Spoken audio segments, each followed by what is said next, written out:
Good morning, everyone. How's everyone doing? Quiet. You guys are quiet. So it's good to be back in Bansko. I wasn't here last year, but I was here the year before, and it's good to be back here. Last time I was on a panel, I wasn't actually speaking on the stage.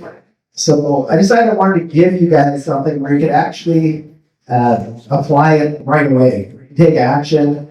I know a lot of real estate seminars. You go to them and you leave, dangle the carrot, and you're going to get rich quick. By the way, none of this stuff is get rich quick. It all takes work. But I'm going to teach you the quickest way to get started. And I've been doing this for a long, long time. And if I do some of the stuff that I'm going to teach you today, my life would have been a lot easier when I first started. So here's how you can actually get started. First of all, why should you invest in real estate in the first place? Why? There's so many other investment opportunities. Why should you pick real estate? So number one is security. I know a lot of you work online, and of course we all know that AI is starting to take over a lot of the jobs. A lot of things that people are doing right now are not going to be done by people in the future. This gives you security. Human beings, we're not going back to living in caves. Either people are buying real estate, in which case I want to be the person selling to them, or they're renting real estate, in which case I want to be the person who rents to them. You can do the exact same thing. There's tax benefits. Disclaimer, I'm an accountant, I'm not a lawyer, check a professional, but in a lot of countries there's tax benefits to owning real estate. So, and the tax benefits don't necessarily have to apply to your real estate earnings. You can make money doing something else, and by owning real estate, you can legally bring down how much tax you pay, but once again, check with your accountant, and it does vary from country to country. Appreciation.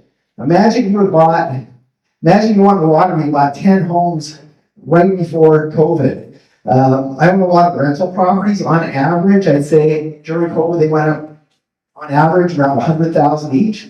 So if you had 10 properties, your net worth would have gone up $1 million for doing absolutely nothing. And that's the beauty of real estate. It's a tied to inflation. It's always going to go up. It does have dips every now and then, but the cost to build a home is a lot more now than it was before COVID. Builders have to charge more, and that also brings up the resale market. Passive income. If you do this right and you stay in the game long enough, and you start to collect rental properties, you can have enough money coming in at the end of each month that you don't have to worry about going to a job. Going to those co-working spaces, they're fun. You can still keep going. But the point is, when you have enough money coming in on autopilot, you can do only the things that you love, that make you happy, that you're passionate about. You're not doing things because you have to do them. You're doing it because you love doing them.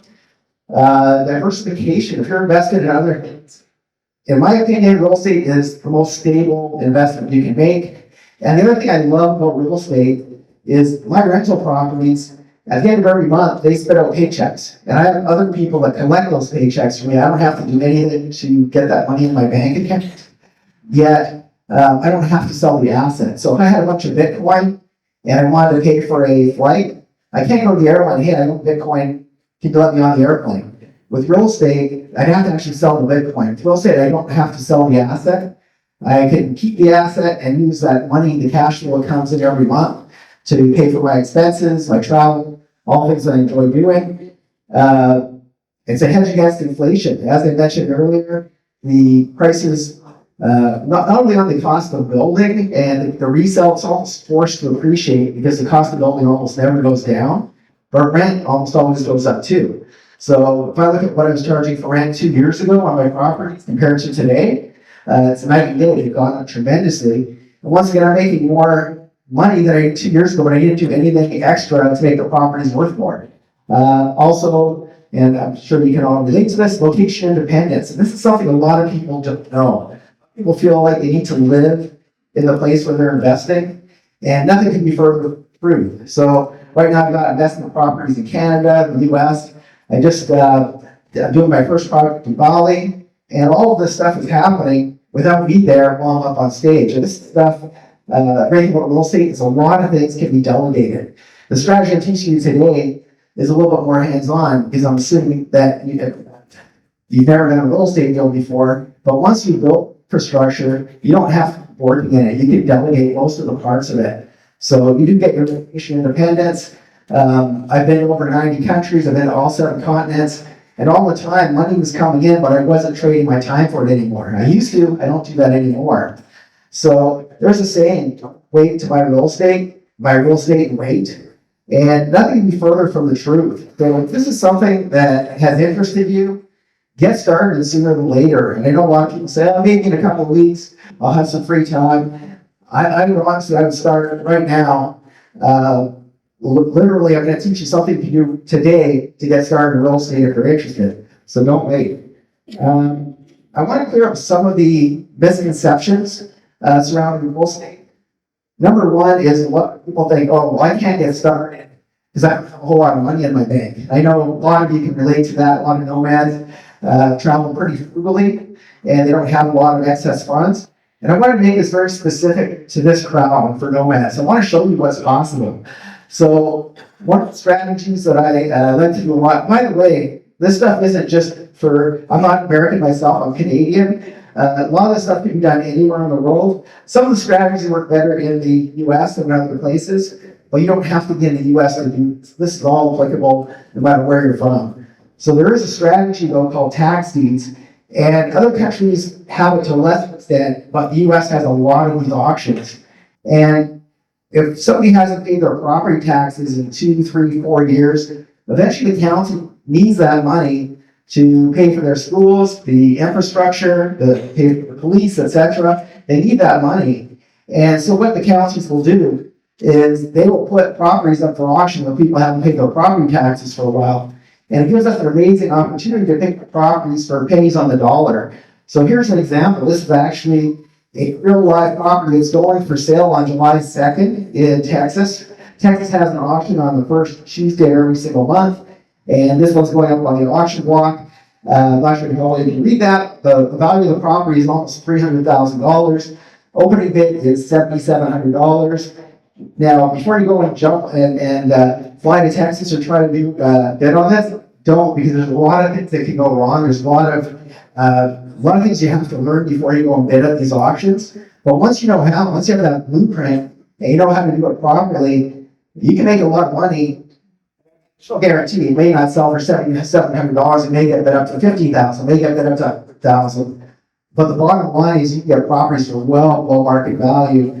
And one of my students picked up a property also in Texas, and he got worth probably around a little bit over $100,000, and he got it for $7,200. So he actually literally bought it with his credit card. He did a cash advance, went and bought the property, and after he sold it, he didn't have to go and worry about money for very long after. So that's just one strategy. I'm not going to teach you that one today because there's a lot. I need a lot more than half an hour to do that. But some of you are saying, well, maybe I don't even have $7,000. I can't. I literally have no money in my bank account. So I want to give you something. When I first started, by the way, I was 23. I'm 58 now, so it's a long time ago. I was 23, and I was living my parents' dream for me and going to law school. When I got started in real estate, I had no money. And I had a lot of student loan debt. I had to be creative. And nobody really wanted to show me the ropes. Most people back then said, Mike, you're not going to make it. It's a dog business. You're not going to succeed. And nobody would give me the time of day. So I want to give you the stuff that I wish somebody had told me back then. So this is one of my favorite strategies if you have little or no money down. And in all honesty, if I was starting fresh today was my first day as a real estate investor, but I had all my knowledge, this is what I would do. So there's a strategy called wholesaling. And what that is basically you go and find a property. So imagine on the way after this event, you're walking through the streets of Bansko, you see this property, maybe you walk past it a few times, there's tarps on the roof, there's weeds up to your knees, it looks like it's falling apart, it's been sitting vacant forever. And you look at it, and if you lived in Bansko and saw that every day, you'd probably think, I wish you would fix up this home. It's an eyesore, it's bringing down the value of my home. I wish they would fix it. If you're a wholesaler, you would have a much different mindset. You would look at it and say, hey, I think I see an opportunity. So imagine you found this property. What you would do is you would research to try to find the homeowner. And everywhere that I'm aware of, there's some sort of title system where you can find out who the owner of a property is. And then you're going to contact the owner. Quite often, you're going to have a conversation that goes like this. They'll say something like, "Oh, I inherited this property. My grandmother passed away. I inherited it, and I thought owning real estate was supposed to be a good thing. Instead, I'm getting bills for property taxes. The city is sending me notices saying if I don't mow the lawn, they're going to fine me. If somebody just took this property off my hands, like somebody gave me $100,000, I would just walk away right now." So imagine that you know the neighborhood and you know it's not worth 100,000, it's worth 300,000. I'm just making up numbers here, keep it round numbers. But imagine it was worth 300,000, or imagine that you didn't know the value. You could call up a realtor to find out what has sold that's comparable to it and figure out the value of it. And even if you didn't have that $100,000, you would still make a paycheck on this. So what you're going to do is you're going to put the home under contract. You're going to write an offer to purchase on it. When it says purchaser name, you're going to put your name, and then you're going to put or assignee. So if I was writing the contract, it'd say Mike Wolf or assignee as a purchaser. And when you put or assignee, what that means is that you can assign that tract to somebody else. Second thing you need to do in that contract is you need to put something in there that allows you to escape from that deal if you can't put them together. And so you're going to put a clause in there that says this offer is subject to approval by my business partner. Your business partner is going to be the person who's the second half of the equation. You can find a buyer for the property, and you get to pocket what's in the middle of that. So imagine you put a contract $100,000. You have no money. You're not. In some places, to make a contract deal, you have to put down $1. You might have $1 into the deal. Once you tie up that property for the $100,000. You're going to go find either an investor or an end buyer that wants to move into the property. I know a lot of you are saying, well, where am I going to find buyers? This is all new to me. Well, I can tell you that not once in my career has anybody ever come up to me and said, Mike, I can get your property for $100,000, worth $300,000. If you give me $50,000, I'll sign that deal to you. So you already got your first buyer on your buyer's list right here. But I'm also going to teach you different ways to build a buyer's list in a minute. So that's all wholesale is. You're finding the property, putting it under contract. Even if you won't have the resources yourself to close on it, you're then going to find somebody else who can't close on it, and they're going to purchase that from you. You're going to sign it, and they're going to pay you. And the best part is you get paid. If you assign a contract to me, and I totally botch the deal, and I lose money, you still get to keep that $15,000. Now, I just want to set realistic expectations. Not every wholesale deal is going to make you $50,000. Some might give you $5,000. Some might give you $10,000. One of my students did $70,000 not too long ago. So if you do enough deals, eventually you're going to get a home run. So a lot of people are saying, well, I don't have any money. How am I going to find these motivated sellers? So number one is what we just talked about, driving for dollars. In this case, maybe you're walking for dollars, but when you're driving around and you see properties that look dilapidated, you're going to start jotting down addresses and try to get a hold of those homeowners. But you can also do what you're doing right now, and that's networking. There are a lot of real estate investment clubs all over the world, and the biggest challenge a lot of people have, some people have a lot of money and they have no deals, and if you, the person who fills that gap with them and supplies them with deals, you can make a lot of money. So driving for dollars is what I just spoke about. Networking. Let people know what you're doing. If you are looking for deals that you're doing, and this gets easier and easier. After a while, you're going to get a reputation for having good deals if you stick with this. And so when I used to do this on a daily basis, before I had teams, I would, a lot of times I would put a home under contract. Before I even leave, I just walk out the front door, I make a phone call, and I already had a buyer lined up for it. So I didn't even have to go looking for a buyer. A lot of you are experts on things such as social media. That's a great way to find motivated sellers. But you can put videos on YouTube saying, hey, I buy distressed homes. I don't care about the condition. I'll pay cash for your home. And once again, it's not your cash. You're going to assign that to somebody else with the cash. But that's what's possible. And then kind of the slower way, I never did this, but you can go cold calling, door knocking. It works really well because nobody really does that anymore. So a lot of the old school stuff really works well. But I haven't done that myself. I was too chicken. But also, here's one of the things I love about I have something that I love and hate about the United States. In the United States, they have something called the Freedom of Information Act. And they can basically put lists of everybody's dirty laundry on the internet. So it's possible to get lists of people that are in foreclosure. It's possible to get lists of people going into divorce. list of people are going into probate. All the stuff is available online. In Canada, and I know a lot in Europe, there's something that's the exact opposite. It's the Privacy of Information Act, and it says that you can't still publish all this stuff on the internet. So in the U.S., once again, you don't have to live in the U.S. You need to right from here find deals in the U.S.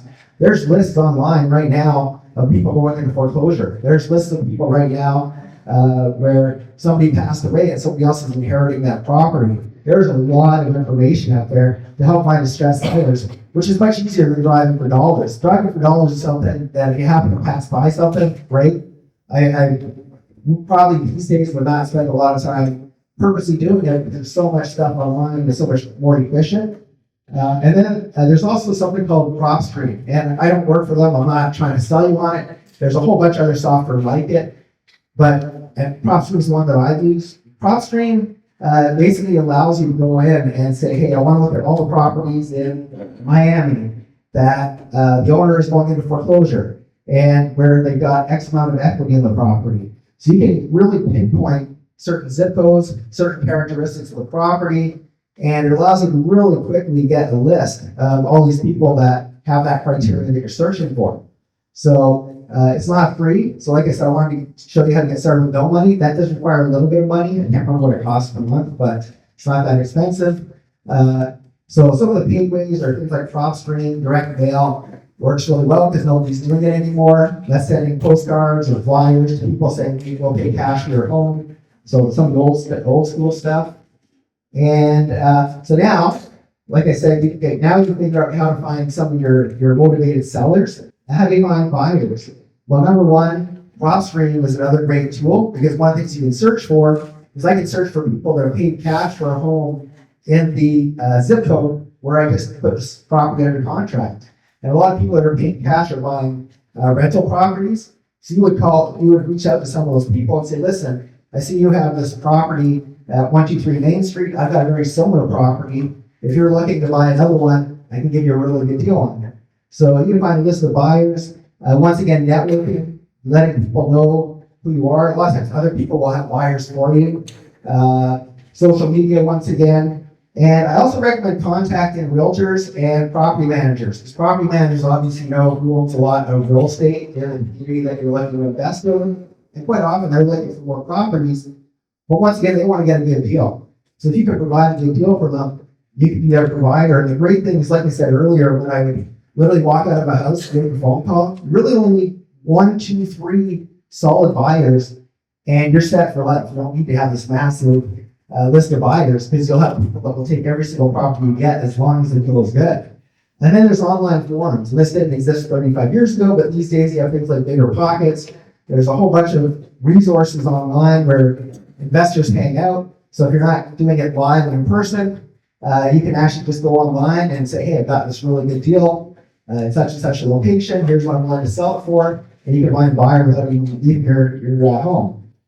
Another great way to find buyers is real estate auctions. Who goes to real estate auctions? Investors are looking for good deals. So you want to get to know the people who go to that auction every month. And quite often they would rather buy from you instead of having to bid on properties and hope they get it. It's a lot easier just to buy it straight from you. Or call Mike Wolf. And like I said, if there's a good deal, I don't like to turn down good deals. So, and secondly, if it's not something that I'm going to buy for whatever reason, I have an email list of about 8,000 buyers, and I can email your property to a bunch of different people and get it delivered. So it's that easy. So I know that I covered a lot of information in an extremely short amount of time, but like I said, I want to give you something actionable. So I want to switch on. So I taught you one strategy that requires no money down. I actually wrote an ebook that talks about 6 other strategies you can have it for free. If you scan that QR code, it's going to take you to a WhatsApp group, and you can ask me any questions, you can send me deals, you can get my free ebook. Whatever it is you need, just feel free to reach out to me. I love real estate. I love helping other people do real estate. And so if you see me wandering around the streets of Bansko, don't be afraid to come say hi. I can talk about real estate 24/7 and never gets old to me. So, or even just want to go and just chat. I love talking to other nomads and people that have similar, like-minded people. So anyway, I hope you found that helpful, and thank you very much. Good morning. Thank you so much.